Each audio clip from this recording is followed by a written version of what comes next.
Hey everyone, I'm so glad you're here. Please like and subscribe to the channel to give me more motivation to tell more interesting stories. Now, let's begin. You wake up coughing sand. Not a poetic amount, not a tragic sprinkle.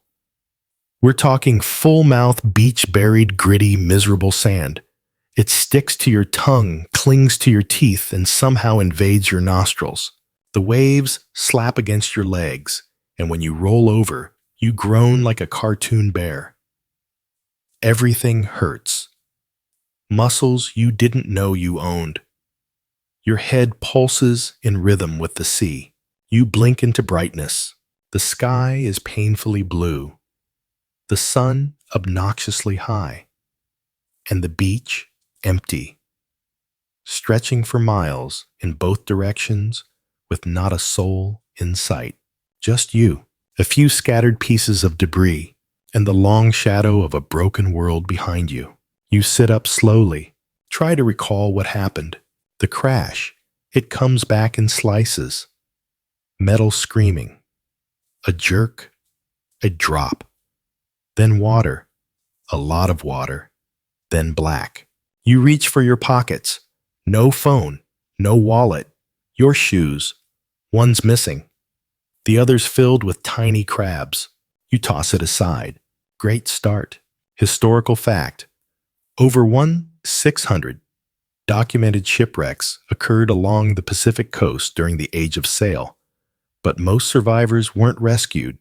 They adapted or vanished. The lesson? Don't count on rescue. Count on coconut trees. You scan the horizon. Just water and sky, and a line of trees behind you, thick dark, and buzzing with invisible things. It doesn't look inviting, but neither does roasting alive on the sand. You wobble to your feet, limping toward what looks like a piece of luggage half buried in the surf, a duffel bag. You unzip it. Score.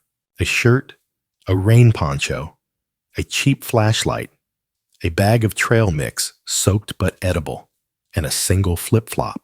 You chew on wet almonds while your mind spins. You're not dead, but you are completely alone. You walk the perimeter of the beach. Try yelling. Try waving. Try pretending this is a reality show and someone's watching. Nobody answers, except a bird that sounds like it's laughing at you. Fringe tidbit.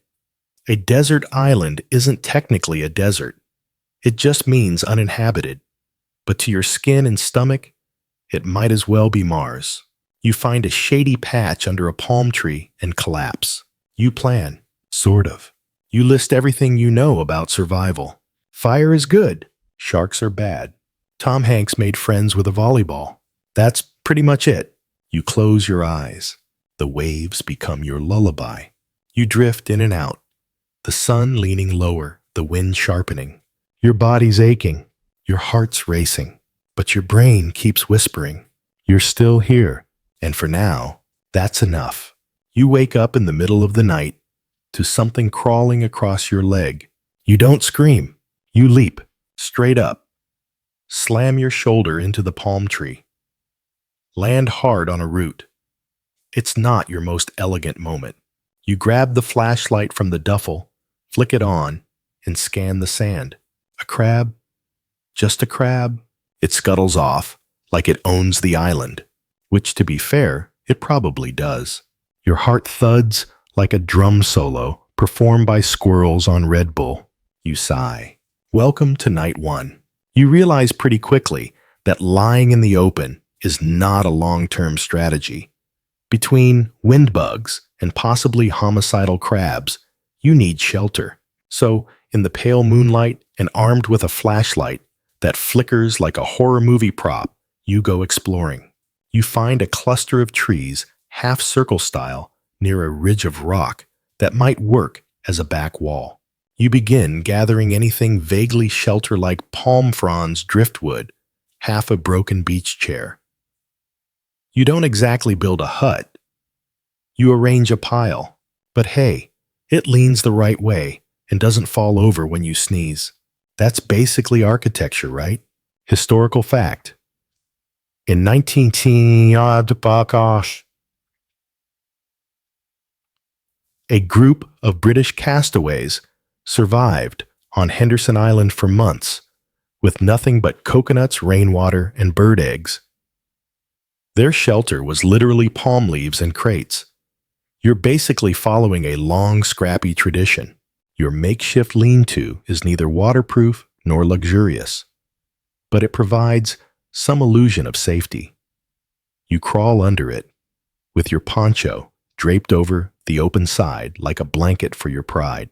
It doesn't keep out the cold, and it definitely doesn't keep out the bugs, but it's yours. You curl up, hug your soaked bag of trail mix, and try to fall asleep. You don't. Not really. You listen to the wind, to branches snapping somewhere too close, to the faraway cry of something that may or may not be a bird, and you think this is the kind of night that makes people believe in monsters. Fringe tidbit.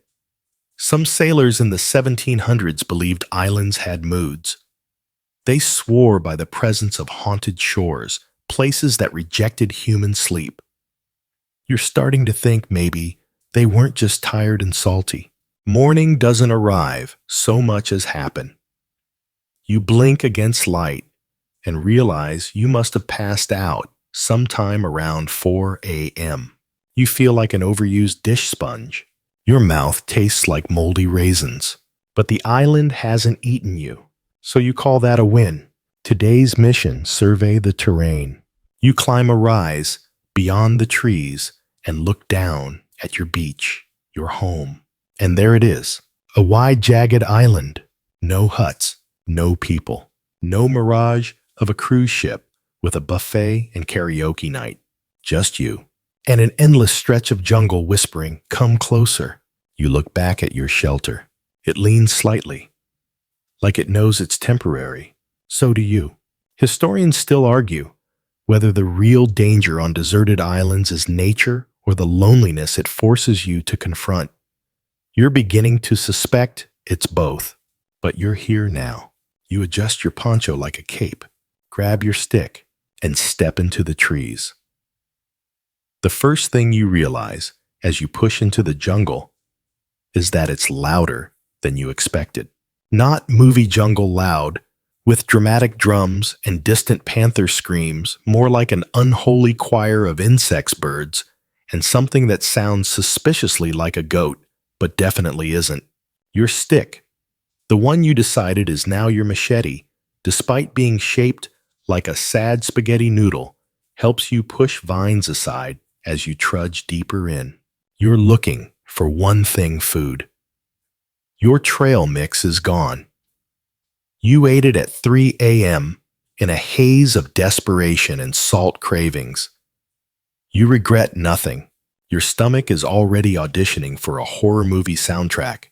After half an hour of stumbling through undergrowth, you find something promising: a tree heavy with coconuts. You look up at them. They look down at you. The tension is real. You find a rock. You throw it. Miss. Try again. Hit one, but it doesn't fall. You scream at the coconut. The coconut, uncaring, mocks you in silence.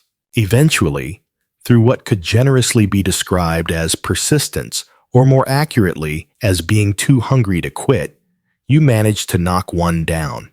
It hits the ground with a thud. Victory. Now you just need to open it. You spend 20 minutes smashing it with a rock like it owes you money. When it finally cracks, the juice dribbles out and you drink it like a desperate cartoon character. It tastes like hope and sweat. You scoop out the flesh with your fingers, making noises you didn't think your body was capable of. Historical fact: coconut palms have sustained castaways for centuries. In fact, during World War II, stranded soldiers often survived on coconut water, which was sterile enough to be used as IV fluid in emergencies. You're basically sipping war-era Gatorade. Refueled, you explore further and find a small pool fed by a trickle of rainwater dripping down a rock face. You kneel beside it, sniff it, test a sip. It's clean, cold, incredible. You drink until you feel alive again. Then you hear rustling behind you. You freeze, turn slowly. It's a lizard, the size of your forearm. It stops, stares. You stare back. In a moment of awkward tension, you realize you've been alone so long, you're now socially anxious around reptiles. You bow slightly. The lizard flicks its tongue and leaves. You whisper, "Nice meeting you." Fringe, tidbit Polynesian navigators believed certain animals were ancestral spirits in disguise, guiding or warning them. That lizard could have been your great uncle Steve telling you to wash your hands. You make your way back to the beach by mid-afternoon, hands full of coconuts, like a walking survival cliche. Back at your lean-to, you build a better fire pit using stones. Then comes the hardest part: fire. You try rubbing sticks. You fail. You try using your flashlight lens to focus sunlight. It kinda works until a cloud rolls in. You scream into the wind. It doesn't help. Eventually, you go full caveman, stone on stone. Dry leaves, smoke, blisters, and then flame. Tiny, trembling, and absolutely beautiful. You sit there as the fire crackles. You roast a sliver of coconut. You grin, because for the first time, you didn't just survive the day, you won it. Historians still argue whether fire was humanity's greatest invention or just our most addictive one. Right now, it feels like both. As the sky darkens and the wind cools, you lie beside your fire, a little less afraid, a little more ready, because now you have water. You have food. You have fire. And for tonight, that's enough. The rain doesn't announce itself gently. It arrives like an ambush.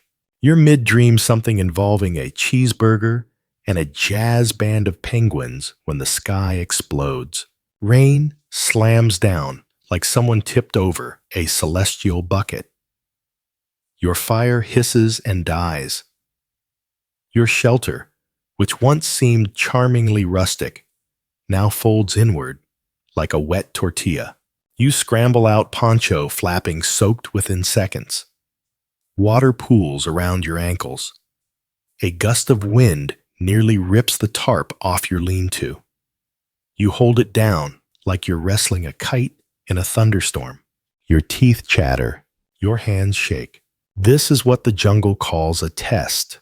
You crawl under a rock overhang you spotted earlier during one of your coconut foraging expeditions.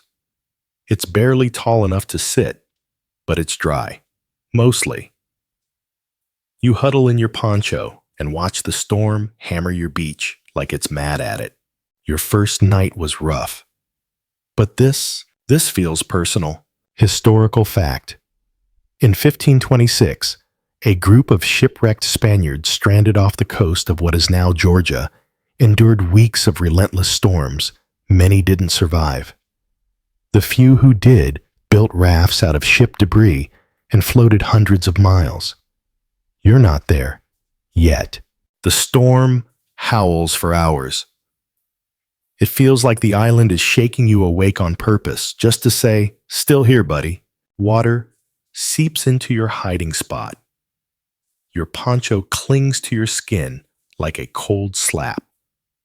You shift every few minutes, trying to find the least uncomfortable position. Every inch of you is either sore, soaked, or shivering. By dawn, the rain slows to a drizzle. You emerge from your rocky hideout like a sad sea creature. The beach looks like it went through a war. Your fire pit washed out. Your shelter collapsed. Your coconut stash gone. One of them floats in the surf like a smug little boat. You stare at the wreckage and laugh, because if you don't laugh, you'll cry. Fringe tidbit. Some Pacific Islanders believed each island had a personality, some playful, some cruel. You decide yours is a grumpy old man who yells at clouds and steals coconuts out of spite. You start rebuilding. It takes hours. You gather drier wood from under trees, find more leaves, and rebuild your shelter higher this time. You prop the roof with angled sticks so water slides off. You dig a trench around it to divert future floods. By afternoon, you have a new fire too. Smaller, more cautious. You sit beside it and sip from a coconut, grateful for small victories and not being electrocuted.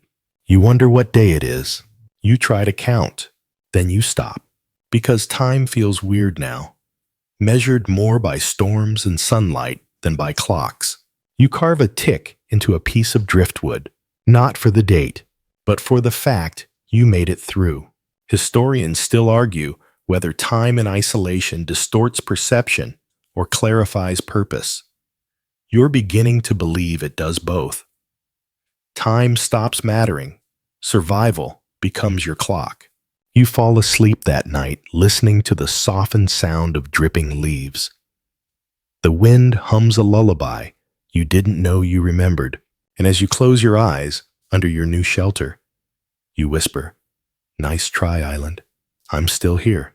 You wake up with a plan. Not a great plan, not even a good plan.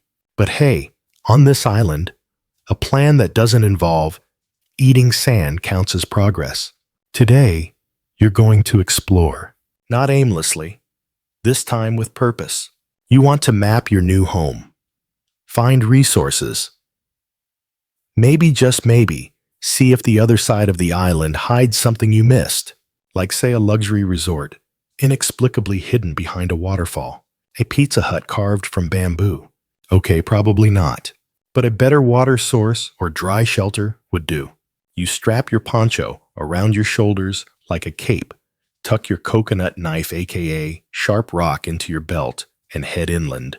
The jungle greets you with a mixture of humidity, suspicious rustling, and a butterfly that dive bombs your face like it owns the air rights. You walk slowly, marking trees with small cuts as you go.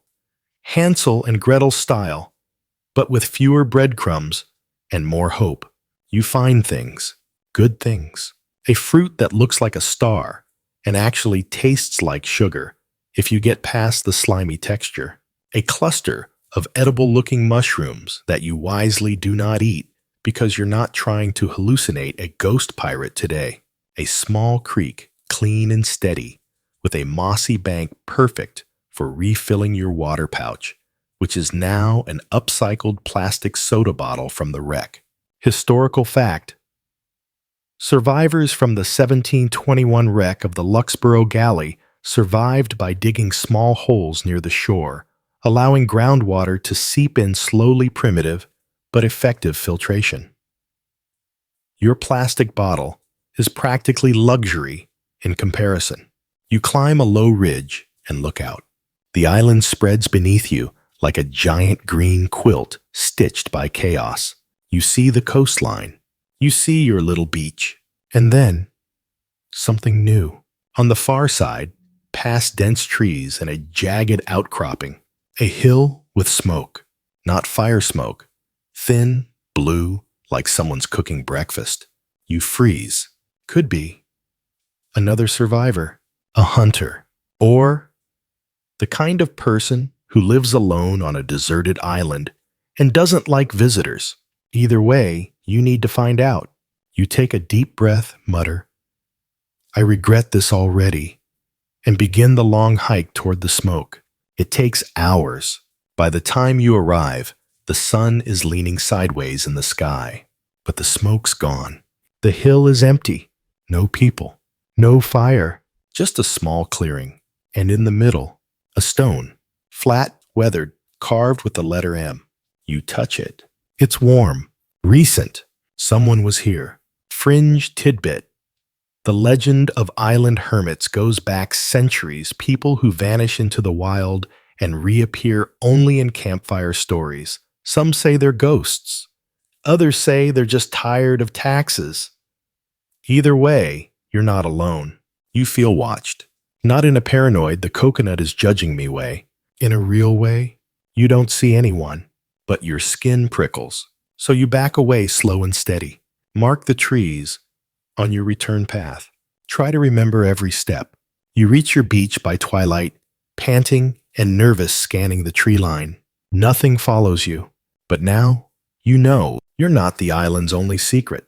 Historians still argue whether the fear of being alone outweighs the fear of not being alone. You've felt both now, and honestly, you're not sure which one you'd prefer. You sit by your fire that night, carving another tick into your driftwood. You whisper to the dark, "Who's M?" No one answers, except the wind, and maybe that same crab. The next morning, you do something bold. You write a message, not just a note in the sand. You've done that. It lasted about 5 minutes before the tide mocked you. This time you get serious. You drag driftwood rocks, broken plastic, anything big and contrasting, and spell out the most desperate classic word of all. Help, all caps, 15 feet wide, perfectly legible from above. You climb a palm tree to check your work, almost fall twice, but when you see it from above, it's kind of beautiful. There it is. Proof of life. Your voice without sound. Now you wait. And while waiting, you keep surviving. You go back to the jungle creek and refill your bottle. You try fishing with a sharpened stick. You stab the water like a dramatic mime. The fish laugh and swim away. One literally slaps your foot. You invent a fishing song. You do not catch a fish.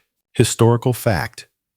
In 1965, a sailor named Donald Crowhurst faked a solo circumnavigation of the globe, but went mad in isolation.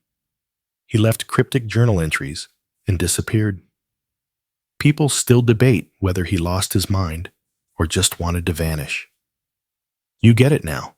Back at the beach, you check the sky every 10 minutes. You hear a buzz. Your heart jumps. A plane. Tiny, high, distant, but real. You wave like your arms are flags. You scream. You jump beside your help sign. The plane keeps going. No change in altitude. No signal from them. Just a dot vanishing into blue. You collapse. Quiet, numb. Because that hurt. You lie in the sand for hours. The sun dries your skin. Your thoughts dry too. Everything feels like cardboard. You fall asleep. You dream of cities, of subways, of vending machines. You wake to darkness and a sky full of stars. So many stars. Too many. And in that overwhelming, beautiful night, you whisper, "Don't forget me." The island doesn't answer, but the stars blink like they heard. Fringe tidbit. Ancient sailors used stars not just for navigation, but as messengers. They believed the stars carried prayers across the ocean. You pick one bright and still, and silently send it your coordinates. The next morning, you try again. You rebuild your fire. You reinforce your sign. You gather coconut husk for smoke. You stay ready, but there's no plane today. No sound, but the waves and the rhythm of insects behind the trees. That night, as the fire crackles beside you, and your stomach groans its nightly protest, you think of M again, that flat stone, that smoke, that presence you felt. You start sketching a crude map with a stick in the sand, Beach Creek Smoke Hill. You mark it with dots, arrows. You plan to go back. Not tomorrow, not yet, but soon. You can't ignore it forever. Historians still argue whether the need for rescue is more primal than the need for understanding. But you're starting to think the two are one and the same. You whisper to your fire. You tell it everything. Because tonight, even if no one else hears you, you do. You spend the next few days in rhythm. Wake up, check the sky, hunt coconuts, drink from the creek, tend the fire, watch for signs. Your survival has become a loop, oddly comforting in its repetition. You're no longer flailing. You're functioning. Even if your toothbrush is a piece of chewed sugar cane and your daily multivitamin is coconut again, Then one morning, as you're reorganizing your supplies, dragging wet garbage into a slightly neater pile, you hear it rustling. Not wind and leaves rustling, not lizard skitter rustling, heavy, human rustling. You freeze. You reach for your stick. It's still just a stick. But now, it's your weapon. You crouch behind your shelter heart, doing parkour in your chest. The rustling gets louder. You peek around a tree and nothing, just ferns waving. The jungle smug and silent. You decide it's time. Time to go back to the stone. Back to M. You pack? Poncho. Half a coconut. A sharpened stick. Your plastic bottle. The nerve it takes to chase ghosts. You follow your markings deep into the jungle, and every so often you stop. Because something's behind you. You're sure of it. A flicker. A footstep. The hairs on your neck vote unanimously for turn back. But you keep going. Historical fact. In 1942, a British soldier named Hugh Glass, yes, that Hugh Glass survived a bear mauling and a month alone in the wilderness crawling hundreds of miles. His tale became legend. You tell yourself you're just living your version of that, minus the bear, hopefully. You reach the hill near dusk. It's quiet. The stone's still there. Still warm? You sit. Wait. No footsteps. No fire. Just you. And then you see it. A carving. You missed it before. Not just M. It says, maybe not alone. You trace the letters. Fresh. Someone wrote this in the last day or two. You call out. Hello. Nothing. You try again. Still nothing. You laugh. Quiet, nervous. Either someone's avoiding you, or you're finally cracking. Fringe tidbit. Early Polynesians marked sacred places with simple stone carvings that conveyed emotion more than language.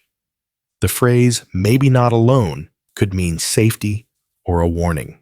You head back fast. The trees close in quicker at night. You trip curse nearly walk into a spider web the size of a volleyball net. By the time you reach your beach, it's full dark. You relight your fire with shaking hands. You stare at the trees, waiting for something to step out. Nothing does. But now, the island feels different, alive in a new way. You whisper, "Who are you?" No reply. But you get the feeling you're not talking to yourself anymore. Historians still argue whether isolation breaks us or reveals who we've been all along. You suspect the island is holding up a mirror, and you're almost afraid to look. You don't sleep that night. Not really. You lie there staring at the trees, listening to every crack and shift in the dark. You try to tell yourself it's just your imagination. Just the jungle being the jungle. But you can't shake the feeling that someone or something is watching. At sunrise, you get up and make a new plan. No more waiting. No more wondering. You're going to search every inch of that other side of the island. Not just the smoke hill. Not just the stone. All of it. Because if maybe not alone was a message, it wasn't just carved for the squirrels. You pack extra supplies. Wrap your poncho tighter and head inland once again. This time with a rough map in your head and a quiet determination buzzing in your chest. The jungle feels heavier today, thicker, hotter. The vines hang lower like they're testing you. The trees creak like old men with secrets. You move carefully, marking your path. Listening harder than ever. An hour in, you find a narrow trail. It's not natural, too straight, too intentional. You follow it. It curves, dips, and leads you to something you did not expect. A hut. It's real. Wooden handmade. Tucked into a clearing so snug it's nearly invisible. The door hangs slightly open. You call out. Hello. No answer. You step closer. Inside, it's empty, but lived in. Blankets woven from palm fibers. A bowl carved from a gourd. A stone knife. This is not ancient. It's recent. A person was here is here. You don't touch anything. Just stand there surrounded by proof. Proof that you were right. Historical fact. In 19... A Japanese soldier named Hiru Onodae was found in the Philippines jungle, unaware that WW2 had ended decades earlier. He'd survived alone, thinking he was still at war. Sometimes, the hardest part of survival is knowing when it's over. As you turn to leave, something glints in the sunlight, a small mirror tied to a branch by twine. It's angled perfectly at the trail, like someone was watching. You step back. The hair on your arms rises like it's caught, a signal your brain hasn't yet. You walk faster on your way out. You feel it again, that presence. Stronger now. Nearer. Back at your camp, you sit by your fire heart, pounding eyes scanning. And then just at the edge of trees, a figure, shadowed, still, watching. You stand, but before you can speak, it turns and disappears into the jungle without a sound. You don't sleep that night either. Fringe, tidbit. Ancient mariners feared ghost watchers, island spirits, who only appeared when the end of your journey was near. Some thought they were protectors. Others swore they were there to decide your fate. You whisper into the darkness, "I saw you." And for the first time, you don't feel silly saying it. You feel seen. Historians still argue whether fear of the unknown fades with exposure or if it simply evolves. Tonight, fear has a shape, and it's walking upright. By morning, you've made your decision. No more shadows. No more stalking. No more waiting to be found or watched or whispered about through the rustling leaves. You're going to find them, whoever they are. You eat your last piece of dried coconut with determination and pack your things this time, taking everything you own, even the weird stick you carved half a smiley face into. You say goodbye to the beach, out loud, because part of you knows you might not come back. The jungle swallows you like it's been waiting. You follow the trail again back to the hut. But this time, you don't stop. You look for other signs, scuffed dirt, broken branches, that glint of human touch in a place that shouldn't have it. And you find it, a row of stones shaped like arrows pointing deeper inland. Subtle, easy to miss, but they're real. You follow. An hour passes, then two. Your legs ache. Your breath comes heavy. Then you smell it smoke. Again. Closer. You duck beneath a fern and spot it. Another shelter. Bigger. Tucked into the slope of a hill, camouflaged by woven fronds and shadow. And this time, there's a fire burning outside it. You crouch, wait. And finally, someone steps into view. A woman. Older than you, but not elderly. Barefoot. Strong.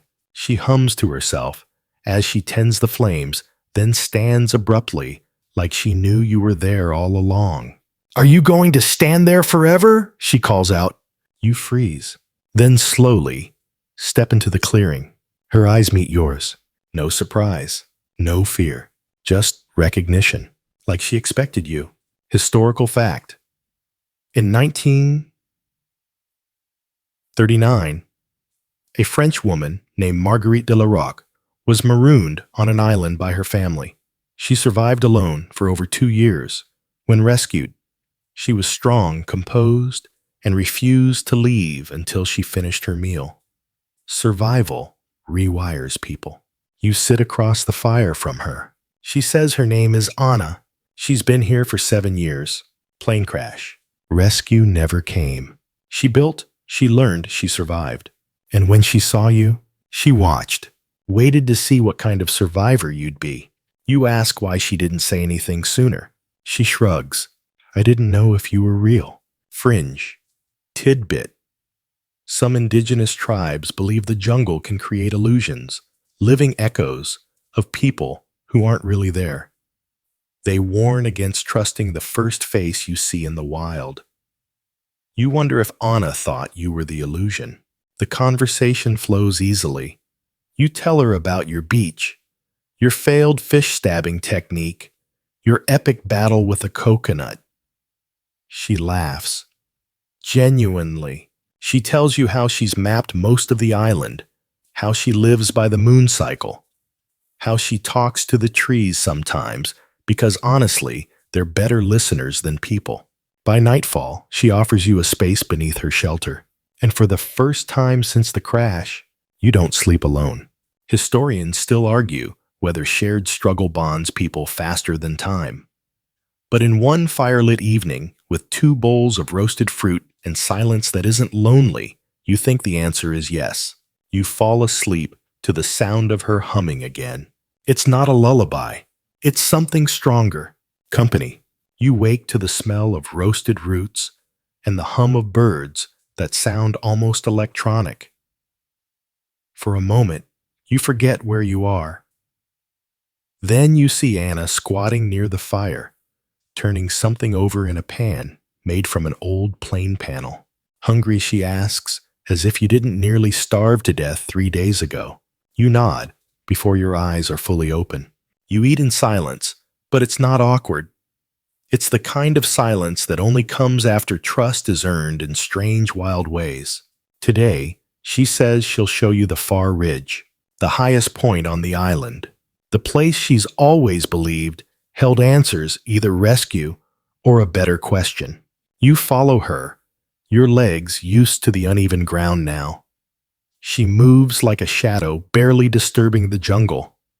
You crash through it like a drunk moose in flip-flops. Still she waits, teaches, shows you plants that sting and ones that soothe. How to tell when the clouds mean real rain. Where the birds nest and when to steal their eggs without upsetting the balance. Up on the ridge, everything stretches far and unforgiving. Endless blue ocean in every direction. No boats, no smoke, but something else. Anna points, out beyond the shallows. A dark shape, half submerged, coated in algae. A wing, she says. From your crash, you feel your throat tighten, not because of the wreckage, because it means she saw it. She saw you fall. She saw where you landed. And still, she waited. Historical fact. The 1972 crash of Uruguayan Flight 571 left survivors in the Andes Mountains for 72 days. They endured avalanches, starvation, and impossible choices. Most were rescued because 2 men finally walked out. Rescue doesn't always come to you. Sometimes you have to find it. Back at her camp, you ask Anna the big question. Why didn't you try to leave the island? She looks at you, not with fear, with honesty. I did, she says. The first year, I built a raft. I floated out, but the currents brought me back. 3 days later, I washed up, right where you did. You don't speak, because how could you? She continues. After that, I stopped thinking of escape. I started thinking of existence. You nod. But your mind's racing, because now there are 2 of you. That means a raft built together, a signal fire maintained by shifts, a second pair of eyes scanning the horizon. Fringe, tidbit. There are documented cases of castaways who rejected rescue when finally found. Some cited fear. Others simply adapted. A few even claimed the island spoke to them and they couldn't abandon it. That night, as you both sit by the fire, you suggest it. We could try again. To leave, Anna doesn't smile, but she doesn't say no either. She just looks at the sky and says, let's see what the tide says. Historians still argue whether human beings are made for civilization or for the wild. Sitting beside Anna, feet dirty, stomach, full heart, somehow both tired and hopeful. You realize the truth might lie somewhere in between. You stare at the fire, and for the first time since the crash, you imagine a future. Not just survival, but life.